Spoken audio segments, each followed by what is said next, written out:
plus years, at some point, you realized you were married into crazy. And that's what our podcast is all about.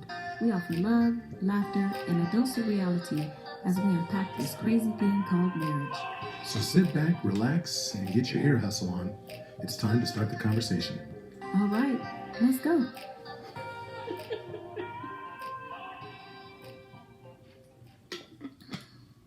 Welcome to episode 103 of the Married into Crazy podcast with Snooks and Levy. I'm Levy. I'm Snooks. And as I'm all... Snooks. Sorry. You just like to keep repeating that over and over again. I'm sorry. The thing didn't move. I don't know if it heard me. It heard you, and we all heard you. And I was having a group moment. Exactly, yeah. I'm Groot. We keep doing that. Groot. So, as you hit your microphone time and time again. So, we want to welcome everybody back once again. We hope you had an amazing week since the last time we spoke. Sorry, Papa. And it's been interesting. The last time we mentioned 75 Hard, something that we were doing, and it started off as kind of a journey for fitness. And we talked about how, we're doing this, but I feel like it's adding some mental clarity, at least to me. It's really more of a mental toughness program. And she's looking at me that way because I do not feel that way. But she's not doing it like I'm doing it. That's what's up. What does that even mean? I'm just saying. I'm not. You know you cheating. sneaking Snickers. You know you sneaking. No, I'm not. Sneaking that Snickers. I know you got to start all over again. I am not. We are on day Snickers. 16. Day 16 of 75. 75 Hard. That's 2 workouts per day. That's 2 45-minute workouts. So that's 32 one outside. workouts that we've done.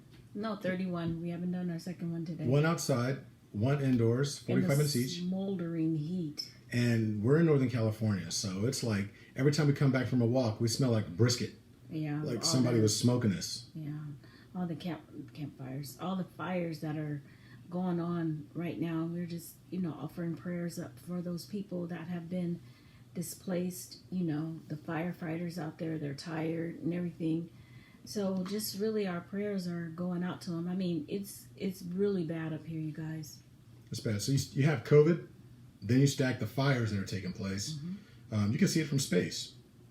It's absolutely, it's ridiculous how bad it is. And again, our hearts do go out to all the families that have been affected. I know there were some lives that were lost. There's a lot of animals, livestock, the whole 9 yards. It's a bad situation. So please keep California in prayer. Also Texas, because I was talking to someone in Texas yesterday, and they were preparing for a big storm. So I don't know. Oh, yeah, the hurricane that was coming through. Yeah. So there's a lot of things that are taking place. So there's a lot of space for prayer, and God's got big shoulders. So please lift everyone up in prayer so we can get past all these calamities. So one of the things that we want to remind everybody to do right now before we get really into it is you can find Married into Crazy, the podcast, on a variety of different venues, right? So we're asking that you go to Apple Podcasts, for those of you that are listening, to go ahead and put 5 on it. Go ahead and... I was waiting for Snooks to just jump in. Oh, no, go ahead. But I was just, when you were talking, he was like, Married into Crazy, the podcast. As opposed to the movie. Go ahead and leave a review. Tell 5 people. Tell 5 people about the podcast. We're trying to expand the audience so that way we can increase reach and really bring in more voices, because we take in a lot of questions from people. Discoverability. Yeah, increase that discoverability. Yeah. And it's fun because as you hear from the more eclectic, the more diverse the listenership, the more interesting the conversation becomes. Mm-hmm. And that's what we're really trying to do across the board. So please share with friends, family, everyone, and go ahead and put 5 on it. Go ahead and leave us a review as well, because that does help with the discoverability and increasing, the ability to see the podcast on Apple Podcasts. Mm-hmm. Don't forget, we're also on Pandora now and a variety of other places. So wherever you can, go ahead and listen. Also, don't forget about our workshop on Saturday, the 29th, 10 a.m. Pacific Standard Time to 11:30 a.m. approximately Pacific Standard Time. Registration closes on Friday evening. Is it 8 o'clock? Friday evening. We might let a select few through Saturday morning. Last time I think we let it go all the way through Saturday morning. But we know that there's a lot going on. I've actually had some people email us, which is kind of cool that they did that, to let us know that they want to, but there's just so much going on in life right now with families being displaced and so forth, that they can't, but they look forward to participating potentially next month. So, we're not going to tell you have to be this weekend, but it would be nice to see you this weekend. You have to be there. No. No, and there's so much that's happening. So there's the webcast that's taking place. It's live. You also have the podcast that we want you to listen to, and of course, there's our text community, the Iron Tribe text community. You guys came through strong yet again. We had some questions that came through via email, because there's a couple people that belong to the text community that are over in the UK, and they're like, the rates are killing us. So she emailed instead, and the number that you can text us directly and we can communicate is 918-351-2799. That's 918-351-2799. Once again. No. We're not going to do it once again. But I will say, some people have said, well, why would I do the webcast? And what's the benefit? The workshop that takes place the last Saturday of the month, we provide you with a DISC assessment. I am a certified intermetrics consultant. Snooks is on her way to becoming a certified intermetrics consultant. She just went through her extreme execution coaching with the team from ETA, which is better known as Eric Thomas and Associates. I was trained directly by Dr. Thomas, and she got one of Dr. Thomas's top students. Very top student. Can I say his name? Yeah, say his name. CB Phillips. Say his name. Say his name. And Coach Anthony and Maximus Manalo. They're doing a phenomenal job in training. It was great. It was really a good time. It was supposed to be 3 hours, but we kind of held them over with questions. And I mean, the information was just really great. So hats off to CB and Coach Anthony, Coach CB, Coach Anthony. Thank you so much. I enjoyed myself, and it was right up my alley. Yep, they're a great couple of individuals. CB and I went through training together. He and I were basically on a one-on-one with ET, and it was phenomenal. And he's got this passion for training up other coaches. I don't have that patience. Yeah, because it's so funny that you even bring that up. So I was talking to one of the ladies I work with, and she asked me about my weekend, and I was kind of telling her I was going through training, coaching training. And I mentioned that you were also coaching. She goes, so why would you have someone else coach you when your husband is a coach? I said, are you kidding me? We would be tearing this house up. I said, there's no way in the world I would let him coach me. And she's like, why? You guys do your podcast together. I'm like, exactly. I know how he acts. It's different. And you have to have a passion for it. And CB and Anthony have a passion for teaching leaders, for raising up new leaders. You do too. I do, but it's different. You don't like to embrace it. It's if I have to, I'll always provide an assist to them when they need it. But it's one of those things where I have a passion for couples. I have a passion for communication between individuals, which is what a coach is. But this is my lane. This is where I love to be. And so anyway, and that's what we do in our workshops of the last Saturday of the month. You have a free webinar that's on our website. You can go check out anytime to see, is this something that I really want to do? We go into a little bit of detail with the free webinar on how to have a 5-star marriage. Everybody wants that 5-star or relationship. Everyone wants to go to a restaurant that has a 5-star rating. It's like, ooh, I want to go there. What's the rating? Everybody wants to know, what's the rating? What's it say on, Zuggets? And what is it on Yelp and all these other places? Everybody wants to know, how many stars did it get? Same thing with your hotels. I believe that every single relationship, whether you're married or not, should be a 5-star rated marriage or a 5-star rated relationship. And so we give some insight in how to develop that on our free webinar that's on the website. And we also provide you with a self-audit tool that can get you taking the steps in that direction. And then, of course, the culmination, the coup de grace, so to speak, is the live workshop that we do at the end of the month. So we hope to see you guys there. It's out there. Please join us. Mm-hmm. But now it's time to get into the podcast. No, first. First. You brought up about 75 hard. Yes, ma'am. And I thought you had a little funny story. Okay, so Lovey's working out, right, in his Peloton? Oh. Go ahead. So, yes, I think it was yesterday or the day before yesterday. It was Sunday. Oh, okay, Sunday. He's like, ooh, he's talking about, no, yes, Monday you were saying how sore you were. Or Oh, no, it was Monday. It was Monday morning. It was Monday morning. Yesterday morning, yeah. So yesterday morning, I was like, okay, we have to get 2 workouts in. And usually what I end up doing is I do either like a lifting or running workout in the morning. And then Snooks and I take like a really brisk evening walk for 45 minutes outside. You know, we're still, dripping with sweat when we get back from that as well. But I thought, you know what? My legs are killing me. I feel like I've been overworking myself. I want to find just kind of a good run, but like a jog. So I'm thumbing through Peloton and the different coaches that are out there. And then I come across this one young lady. And I'm like, ooh, she's cute. I'm going to do this workout. And I'm thinking, it can't be that hard.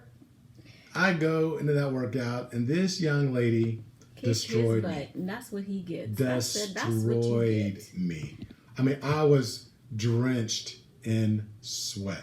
So, ladies and gentlemen, this is an example of don't let the looks fool you. Just because she's cute don't mean that she ain't going to get her workout on. Fellas, never trust a big butt and a smile. Even sometimes a little booty. Right? Don't trust that little cute one in the front of the gym. She will destroy you. That was a lot of fun. That was heck of I'm going to take her class again, though, because that was really good. Now I know why. I see her on the TV. I'm going to go turn it off. She going to come in there. Who are you looking at? Who are you looking at? No, there's this brother that's on Peloton. He's got my body. The body that I'm aspiring to. Let me go find him. Adrian Williams. This brother is him, Chase Tucker. But Adrian Williams has, you have that body that you always envisioned yourself. Like when you close your eyes, you think, okay, this is what I want to look like. It's funny. I look at this dude and I'm like, that's my body. That's what I'm supposed to look like. And then I follow his workout and I'm like, maybe not.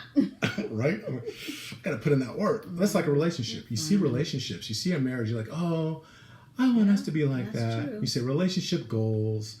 All these posts on social media. Couple goals, relationship goals. Mm-hmm. But then you see the snapshot, but you don't see the work that goes into creating that moment. Right. And it's so funny that you bring that up, because many times we've been told that, oh, if only I had a relationship like yours, or I wish my husband acted like that, or I wish my wife was this way towards me, and I wish we XYZ. And, I take the compliment, thank you so much, but I'm like, they just do not know where we came from. They don't know what we've been through. They ain't ready. have no idea, what we've endured to maintain this, and not saying that they can't have it, but we had to put work in. And at one point, we've gone over it before, year 4, I was like, I can't do this. But I feel like that's when the work actually started, to be Truth. very honest. Truth. I feel like the work actually started. It was like, that was when the race actually started for us. We were doing laps around the court, the warming up, basically. We got married and we warmed up for 3 years. And then when year 4 came, the gun went off, and that's when we took off running, and that's when we started doing the work. So I agree, because we always say, year 4. Yeah, that was. But it wasn't year 4. It It was a pivotal moment. But it was just like each and every one of us. We are the culmination of all of our experiences. Year 4 was the culmination of all of our bad expectations, or the things that we did, to lead up to year 4. And that brings us to a great topic. I mean, if you talk about expectations, what kind of expectations do you have for your relationship? What are the expectations? I don't think I truly had. I just want to, be happy and live, and, live happily ever after, and have lots of sex, and have a wife, and maybe some kids, but there wasn't really any true expectations. And because of that, it's just like anything else. If you don't have a plan, you're planning to fail. Well, another thing too is, like you said, if you don't have a plan, you're planning to fail. And I think that's where we get so caught up in because I don't have a plan now. Things are not going the way that I envisioned them to go. So now I'm left with tears. I'm left bitter. I'm left angry. I'm upset. I don't want to do this anymore. I thought that it was just going to be a whole lot of fun and excitement, and it has been all of those things. But because I did not have an and altogether plan, Right. or I want to say plan, but yeah, maybe plan. I know what I wanted. I never really deviated from that. So I feel like I still, at the end of the day, I've accomplished what I set out as far as what I wanted my marriage to be. Because I was not going to settle for just anything, because that's why You got married because we weren't settling. That's right. You didn't settle. You hit the mother load over here, girl. Oh, I got pay dirt. Hey, That was girl. called. Hey, girl. That's right. You hit pay I dirt. get pay dirt. No, but sometimes expectations, having the wrong expectations, can lead to an unhappy union, an unhappy relationship, an unhappy marriage. And I looked up an article, believe it or not. We pull from a lot of different sources when we're doing our research and we're learning how to, because even we're trying to learn how to still become a better couple, always. And I think that's what we should all be doing in life. Yeah, I'm still working on him. She is. I'm a work in progress. I ain't gonna lie. Whatever, you're fine. But there's a Divorce Magazine. There's a thing called divorcemagazine.com. Wow, I didn't know that. It's everything. I was even in an airport once and saw there was like a divorce counselor or. Was that where we came back from? We came back from. If I'm envisioning the same thing you're envisioning, it was like up mounted on the wall, yes, right? Yes. Yeah. Mm-hmm. I was like, this is crazy. I was like, wow, okay. It was like, hi, I can teach you how to have a divorce. And I'm like, how about we teach you how to have a marriage? Happy marriage, yeah. And, I mean, it was kind of like ask the questions like, are you unhappy? Are you this? Are you that? Or something along those lines. And I sat there. I think I took a picture of it because I was like, I can't believe this. I'm watching this. Not watching. I'm sorry that I'm seeing this, but. Everything you just described, though. I mean, I could have said yes to all that, but I was constipated. Oh, I was like, goodness. I needed a divorce? Oh, man, I thought it was just my stomach. That was just gas. Gut health. But the magazine points out several of these expectations that are relatively negative. And if you have these expectations going into your relationship, it could be very problematic. And I'm just going to read a few. It says, if you believe that your spouse, or you expect your spouse, I should say, expect that your spouse should fulfill your every need. Oh, Jesus, leg. If you have the expectation that your spouse should serve as the primary source of your happiness. Oh, he's a jester. That your spouse should fill all of your companionship needs and that you should fill theirs. Am I a dog? Here, girl. Your spouse should mirror what is important to you. Ooh, that's an interesting one. That your spouse should always be the center of attention, or that you should always be the center of attention to your spouse. Narcissist. Ooh. And here's another expectation. The excitement and passion should continue as it was earlier in your relationship. I kind of agree with that, though. I think that one's deadly. No, I think you should be passionate about the relationship, but to believe that the passion and the excitement is going to continue, and always there's going to be an ebb and flow. There's going to be an up and down. I think it's a false expectation for you to think that it's always going to be, well, if we were truly in love, we would always be happy. I don't think that's real. Yeah. I'm trying to think about it. You need to stop reading them books you read. Whatever. No, so, I mean, and Those that's... books led me to you. What you talking about? Hey, man, we keep reading. Stop listening to the audio ones. You need to return them pages. I'm just playing. I'm playing. about to say, She's about to hit me. I know. So, what do you want? You want to chime in? Okay. Now you said you earlier. Okay. So yeah. So what I did was, I took a couple.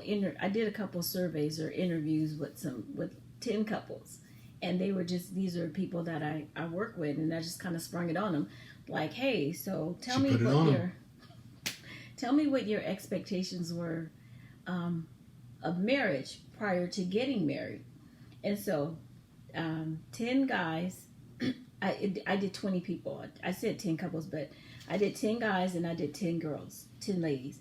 So 7 of the guys said that But they're not all couples, right? These are just people you work with. No, these are people I work with, sorry.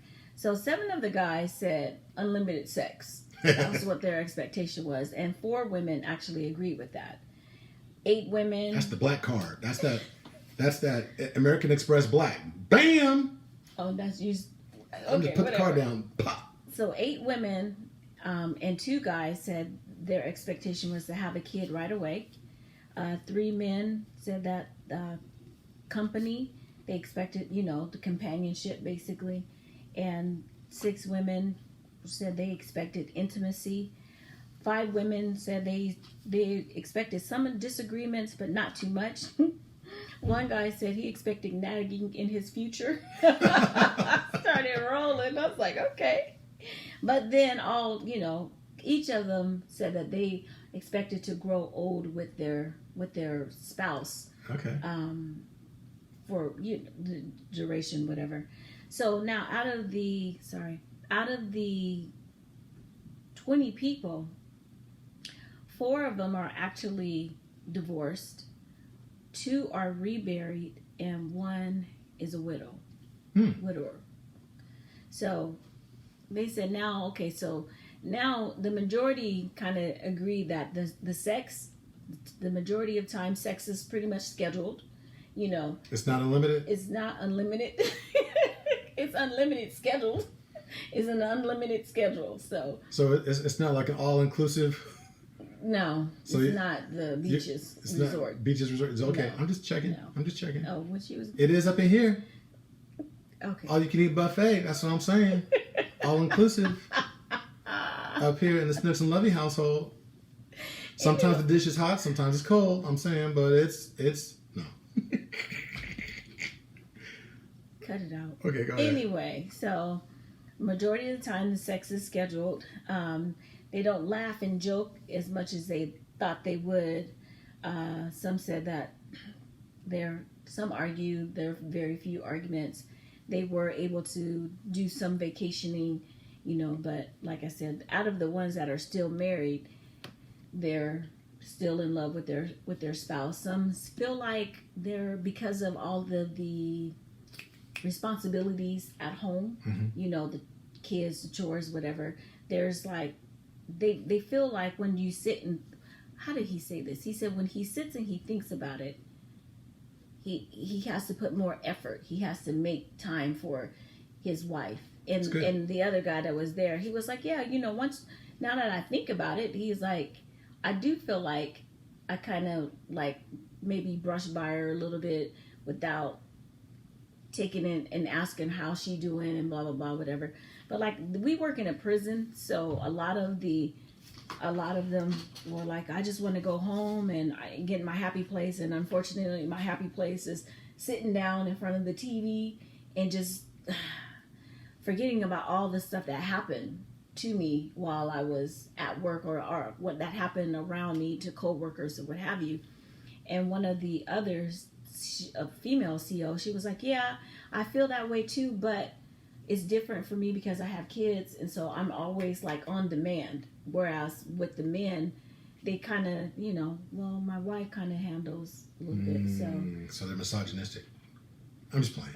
Okay. Well, no, I get that. I mean, because there's times where I come home and I'm like, oh, I'm on the couch, and I'll be sitting on the couch. Let's say I get home before you because you work some overtime or whatever, and then I'm sitting there. Kids come in the kitchen, walk out of the kitchen, come in the kitchen, walk out of the kitchen. As soon as you come in, you haven't even put your bags down yet. What's for dinner? Yeah. Then nobody asked me anything. No, or Mom, can you go do blah blah? I get this a lot. Mom, okay, so can we blah blah blah blah whatever? And this is when I know Lovey is at home. I'm like, where's Dad? Oh, he's in the office. What did he say? I didn't ask him.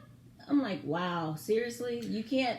Ask Dad. That's another expectation, right? We're talking about relationship expectations, but the children have certain expectations as well. That's what we should be interviewing kids. Right? Okay, we're gonna have another problem. another Born Into Crazy episode. But I'll tell you what, I saw a meme just this week where it said that the kids equivalent to "let me speak to the manager" is when they come up. Yep, when they come up to. The dad said, "Where's Mom?" That's the way of saying, "I'd like to speak to management, please." Or let me speak to your supervisor. That's funny. Yeah, because they do tell on him, too. Little snitches. But here's the thing. So when it comes to relationships and expectations, you have to have reasonable expectations. Mm-hmm. And I don't know that I agree with that word, reasonable. Well, because reasonable is subjective. I feel like I think it should be. it depends on each person's. What's reasonable for you may not be reasonable for me. So let me throw these at you, and you tell me what your thoughts are. Alrighty. Okay, so this article considers a reasonable expectation to include commitment in marriage. Well, duh. Don't say Okay, duh. I'm sorry. Yes, Don't say duh. reasonable. There would not be a website called divorce.com. Yeah, you're right. Okay, so But okay, we're assuming that that's the reason why they got divorced. right, true. Okay, there's a go variety ahead, of go reasons, ahead, go but okay, so it should also include verbal affection. I agree with that. But what's verbal affection for you? You know, when Snooks likes to leave these little notes, and we used to do it more often, but every now and then, get like a little note. I'll go out to my car and there's like a little note on my steering wheel, and I've done the same thing for her. Or she used to put like little notes in my lunch bag, or I not as frequently, but I've done it for her as well. And it's just, or there's something left on the pillow, like these little love notes here and there. And I think verbal affection, it's even if it's corny, it just lets you know that they're thinking about you. And I think that goes a long way. And I think that's not unreasonable. I think that's a reasonable expectation to be able to verbalize your affection. And not everybody, like we teach DISC, right? And we use DISC to actually talk to different couples, different individuals that want to be in a relationship. And everybody has a different behavioral style. And so verbal affection may not fall within the scope of what you consider to be a natural expression of yourself. It might be, like, there's the 5 Love Languages by Gary Chapman. There's another book that talks about different ways to express your affection, your love, your commitment to the relationship. So maybe it's not verbal affection. I think the expectation is reasonable, but it might manifest itself in a different way based on your love language. Well, I was about to say, but that's what I mean I feel like that's subjective too. Because verbal affection, it could be from you. It's like, you know I love you. Girl, you know I love you. Girl, you know. But Girl, you know it's okay, true. Okay, go ahead. vanilla, cut it out. But for me, I might be like, okay, that's not. Tell me something else. I mean, you know. Right. That's like when I come home and Snooks is like in the bedroom, and then as soon as I walk in, she's got this look and she throws her arms out like ta-da, and I'm looking around like, what? What? And you're like, I cleaned the room. So Lovey's love language is Sex? No. well, I should say my love language is acts of service. And so when I know that there's something that's bothering him or he wants something done, but for whatever reason he's not able to do it, I'll do it.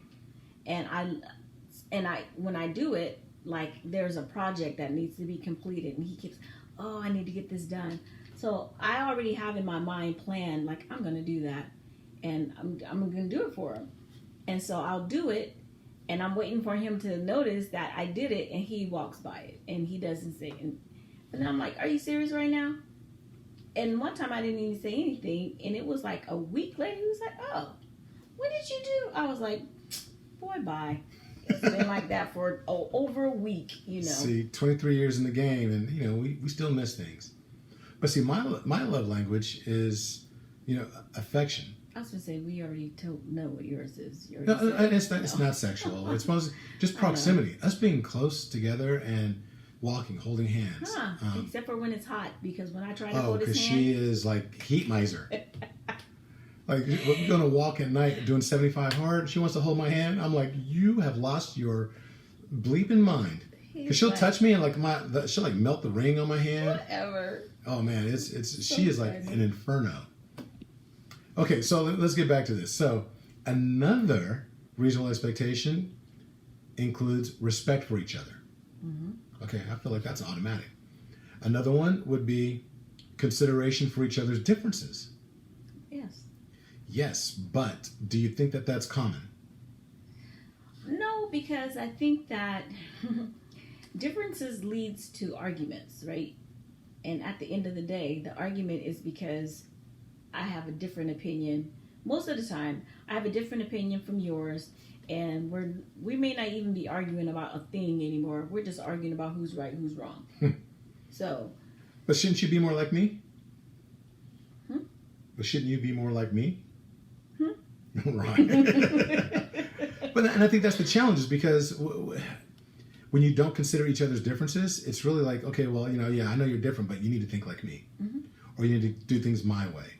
And we need to be respectful of it. And that's why we really, truly love everything that we do when it comes to utilizing DISC assessment for helping couples or helping individuals communicate better. Because what it does is it teaches you not just about yourself to truly understand your natural and your adaptive tendencies, but it teaches you to respect differences. You start to understand that there's other people in the world. Like I'm what's considered a high D. That's my primary. There's only 12% of the people in the world that have that attribute as their primary. That is their go-to, their natural. Now, everybody has it, but when you have it to the extent that some of us do, well, it represents 12% of the world. Snooks, hers is, her primary is represented by 28% of the world. And you start to think like, well, why don't they do things the way I do it? Or why don't I do the things that we're both very task-oriented, right? We focus on the task, but we focus on approaching it very differently. Very differently. And we wonder why the other person isn't doing it like us. So, but now that we have our training and we have a better understanding, we approach things like, okay, at least we give consideration. Not saying we agree. I was about to say, and it's not even so much about us wondering how come. I never wonder how come you don't do it like I do it. I just wonder why you get upset at the way that I do it. I'm like, dude, this is just my process. And Lovey's process is totally different from mine. We want the same thing, and a lot of times in marriage or in relationships, you guys want the same outcome. It's just the way of getting there. That's the big issue.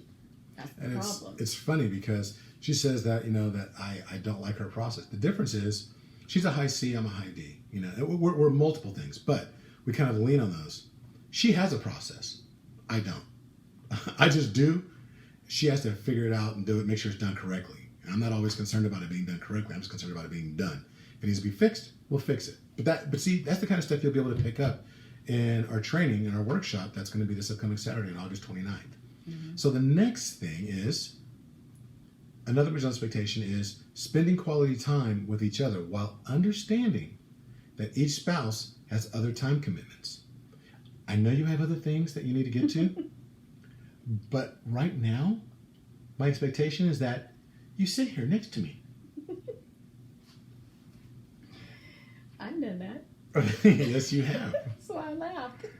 This is where the yielding part, and this is again something we go over in our training, but the Y in crazy stands for yielding. And there's times where, even though that could be considered an unoriginal expectation because some things just need to get done within a time frame. But there are times where it's like, you know what? If it's not critical, if it's not urgent, stop, drop, and roll. Stop and do what you need to do to make the other person feel valued. Well, and also, I mean, that's from you yielding to me, but also me yielding to you is, okay, yeah, I want us to do this together, and I really have my heart set on it, and we may have even talked about it, we may have even made plans, but then something happens where we can't. Me yielding is saying, oh, okay, I understand, you go ahead, or we'll do it this way, or the way you want, blah, blah, blah. Doing that without placating you, Right. I'm not being, what's that word I'm looking for? Is the other P word? I forget. Anyway, but I'm not doing it just to pacify. Not pandering. Yeah, I mean, you have to, when you yield, yielding is not just a word, it's an action, it's a feeling. So it's not like, oh, I did this for you, so now you need to, no. Well, that's conditional. Well, that's what I'm saying. You have to, if you're going to yield with your whole heart, because it's not fair for you to yield and then throw it up in my face later on that this is what you did for me. You know what I'm saying? Amen. I hear you. So stop doing that. Yes, ma'am. I will. Immediately. Right now. No more. Won't do it anymore. It's so crazy. So another one is, number 8, is a reasonable expectation includes physical closeness. Hugging, holding hands, touching. Are you taking notes? Wow. And other simple physical gestures. Other simple physical gestures are vital no matter what the couple's sexual life is like.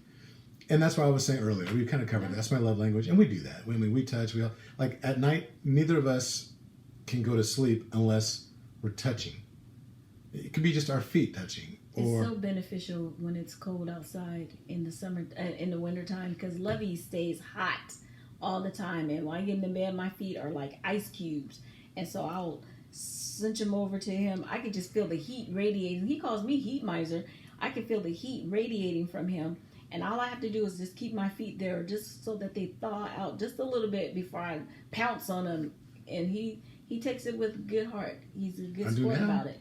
Yeah, you do now. I don't keep a knife under my pillow anymore. That's so funny. But one thing, you talk about, like it's about intimacy, Yes. And I feel like when couples, you're in a relationship, you should have intimacy, because intimacy for me, and this is just my little opinion, in a relationship, intimacy keeps it from just becoming roommate-ish. You know what I mean? It's not, it keeps excitement, it keeps the blood flowing, it keeps me, okay, because we, as human beings, I feel like, we're okay if we're by ourselves, but we're made for each other, Absolutely. That's what the Bible says, man shall leave his mother and his father, cleave to his wife. When we cleave, we're cleaving. That means we're touching. That means we're intimate. We're in close company. We're in, in pillow talk. That's intimate, It is. Taking a walk like we do every night. I tell you, one of the things. That's not intimate. That's 75 hard. Yeah, 75 hard that ain't nothing intimate about that. I love our walks at night. I so look forward to it. Except for when she puts on her headphones and she's like, I'm done listening to you. Babe. He's like, are you gonna? It's me time. Me time. Shut up. No, I don't have them on all the time. No, well, this is day 16. She's only worn them twice. Thank you. It's been good. Yeah. So number 9. Are you reading all of them? Or No, I'm just going to do the top 10. Okay. Just top 10. Generosity of thought, spirit, and action towards each other. Generosity. And that's being willing to give. Give your opinion. Being in, I guess, having transparency. Giving your all, your spirit, and action. Doing acts of kindness. Being very generous with your time. Mm-hmm. Receiving as well. The one thing, the reciprocity. There's a rule of reciprocity, and the reciprocal of being generous in giving is also being generous in receiving. We also have to learn how to be good receivers as well as good givers. That's right, because nothing hurts more than when I'm giving something, or I give something to someone and they just kind of cast it aside, like, right. Just, oh, thanks. I'm like, really? It's like, really? I don't have to do that at all. But yeah, it's so true. And the same thing for our relationships.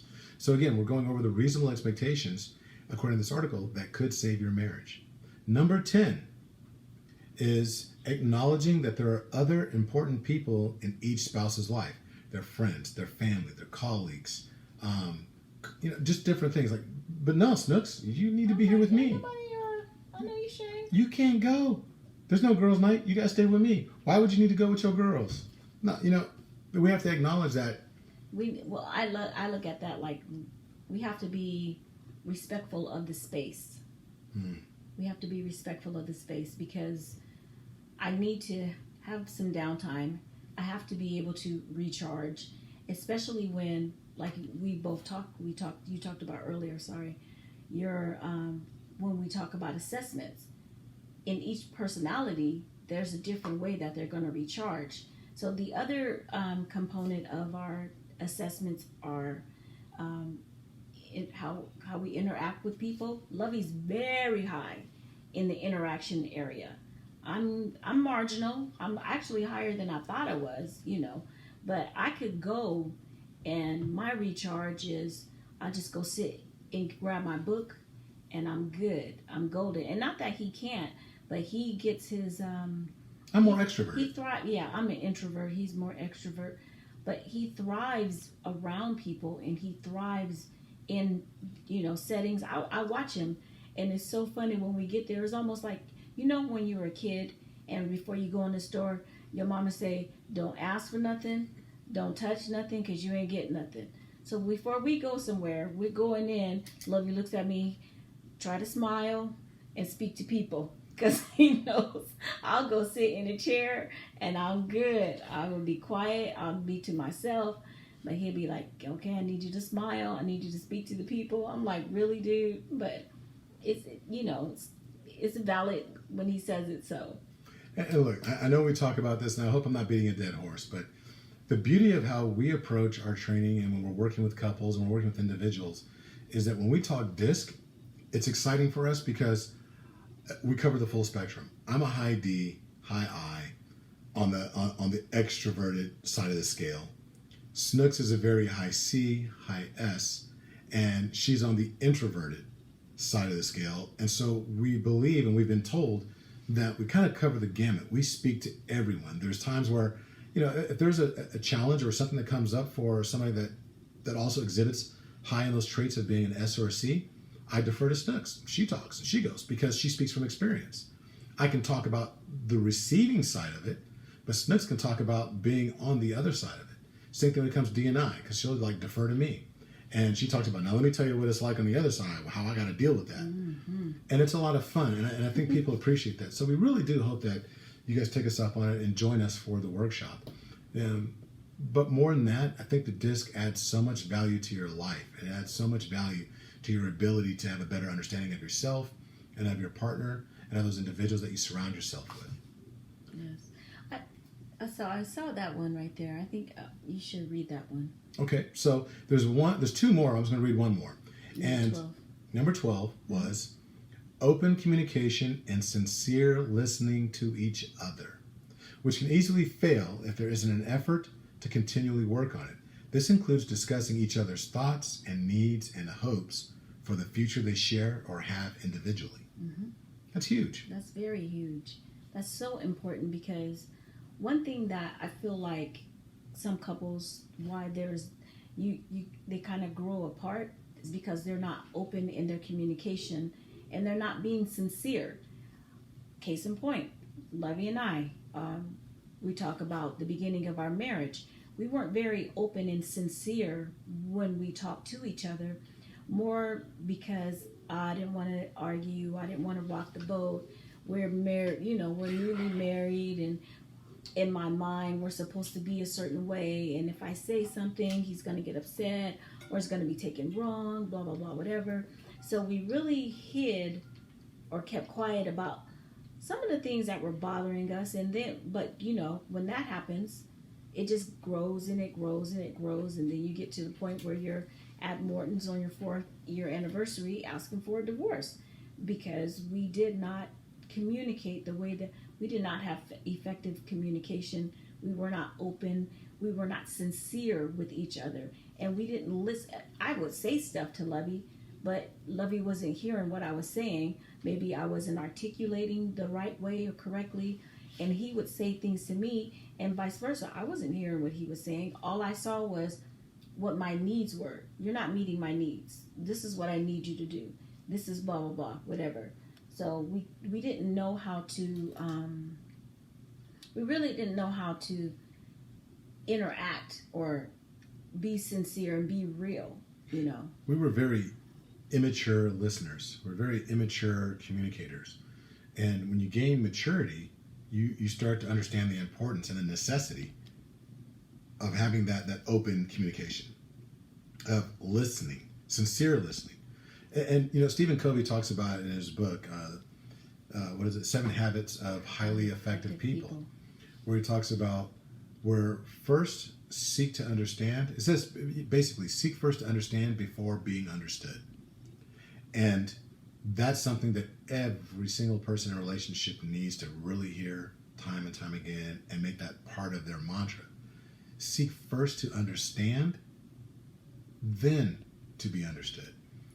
But unfortunately, many of us first seek to be understood. It's like, oh no, I got some good stuff to say, or what I have to say is correct, or what I have to say is more important, rather than listening to understand where the other person is coming from. If we just simply did that, I think that we would cut that divorce rate in half. Because people realize, I know people that have been divorced and remarried each other. And it simply came down to the fact that they just weren't listening to each other. They realized that, well, we do love each other, but you wasn't hearing me. Well, you weren't hearing me. Well, you weren't listening to me. You weren't listening to me. And once they gained that maturity level, that open communication, and they sincerely wanted to hear what the other person said, they got remarried. Well, so, and just looking at it like for crazy, the acronym. Compassionate, real, accountable, zealous, and yielding. Open communication and sincere listening to each other. When I'm sincerely listening to you, I'm listening with my compassionate ear. I'm being real in my attention that I'm giving you. I will try to placate me. Right, exactly. I will also hold you accountable. You hold me accountable for the things that you say that you want, and vice versa. I'm going to be zealous because this is what you want. I'm going to be enthusiastic about, okay, this is what we want. This is what you want. And I will also yield when you feel like, okay, this is what, no, I just have to, or, you know, right, I gotta go that way, or I gotta this or whatever. But it also talks about the future. You know, we didn't really sit down and I know what I wanted. I'll talk about that all day. I know exactly what I wanted. At the end of the day, we said what we wanted, that 3-hour conversation we had. And I almost feel like when we had that conversation, we did talk about what we wanted. We talk about that's what made me fall in love, just like that night. Because everything that I ever said I wanted, you talked about. You spoke to that within, you know, during that talk. But after we got married, it's like, not the talk didn't go out the window. It's almost like, did that talk really happen? You know, because we're not putting into action any of the things that we said that we wanted to do. We're not doing any of that stuff. We talked it, and we really didn't mean it, but how do we execute it? That's funny. You know, what's real popular right now is a lot of people talk about their finances, and they use this phrase, secure the bag. And for those of you that don't understand, secure the bag means just get the money. Do the work, you know, get your job, get your business, make that money, whatever. But we talk about securing the bag. But recently what we've been talking about with ET and some of the other coaches has been, you don't just secure the bag, you need to keep the bag. And I think that a lot of times that in our relationships, we secure the bag by we get what we're looking for in that relationship. We get that person, the ideal individual, but then we think that that's it. Now you live happily ever after. We turn a relationship into a destination rather than really focusing on the journey and the journey that never ends. So once you secure the bag in terms of the relationship, now you got to do the work to keep it. And that's why I truly believe and agree with you when you said that in year 4, that's when the work really began. Because we realized just securing the bag wasn't good enough. Right. We had to figure out how to keep it, how we had to keep each other. It's not how much you make, it's how much you keep. And you know, what's funny is I just got to call you the bag. You did call me the bag. I am the bag. Across the world. Yep. Everybody so heard now that. I'm not Snooks anymore. Oh, where's the bag at? Welcome to Married into Crazy with Lovey and the Bag. Hey. Wow. So one thing that we want to do now, I think it's a good time for us to actually get into securing the affirmations that's going to carry you forward this upcoming week. To secure the bag. To secure the bag. So it's going to be the I Can for couples. This is where we each pull from one of the affirmations. There's 40 affirmations in every can. And we're reaching in, grabbing one. And I'm putting my glasses on. And I did massage her feet. Boom. Yes, he did. Thank you so much. I can take an interest in my partner's hobbies. Ooh. I am your hobby. You are my hobby. You and volleyball. And it looks like volleyball might be coming back. Lord, yes. Another story, another day. Mine says, I can be more fiscally responsible. Oh, God. Hey. That doesn't mean you get to be more No, but I made that call today about refinancing the house. Hey. So anyway. So we want to thank everyone. Oh, one big announcement. So we occasionally talk to our text community, going out back and forth on a daily basis, and we asked them to submit questions. And we did mention that we did get a question for our Tuesday live segment that we do on Facebook and Instagram. And the winner, by submitting her questions this week, is none other than Miss Ann Phillips. All the way over in London. All the way over in London. So thank you, Anne. She has a beautiful soul. She's an amazing person. She has a phenomenal message that she puts out on Instagram as well. Look up Ann Phillips. I don't remember her actual tag, and I apologize, Ann. I don't. But I'll try and take a picture and then repost it on our Married into Crazy IG and Facebook because you put out some great content. She is a neurolinguistic professional over in the UK, helping people basically mean what they say and say what they mean, and get an understanding behind the meaning of what we say to each other. Be about it, baby. She's brilliant. She's a brilliant individual, and you love listening to her accent all day long. So this is that time where we say goodbye. We bid you adieu, and I don't know, it gives me this bougie look. Like, what are you doing? No, because when you said this is the time, all I thought it was the Mickey Mouse Mickey Club. Mouse Club. Now it's time to say goodbye to all our family. Is that Okay, yeah. ERNESTCASON. Ernest Cason, better known as Lovey. Ernest Cason, better known as Lovey. Oh my God. Yeah, I thought we agreed you will not be singing on the podcast. So until the next time, well, first, before we go there, the next 8 minutes and 46 seconds is going to be silence, where we want everyone to reflect. If you're in your car, take a moment, think about the social justice that you can impart in the world. So be a part of it. The things that you can do in your community to make your community an all-inclusive, better place. We're asking for more love in each and every one of our communities. Don't let this election process coming up drive a bigger wedge between you and your neighbor. I don't care what side of the aisle you stand on. Let's make sure that we stand for each other. Mm-hmm. So until the next time, be blessed. Bye-bye.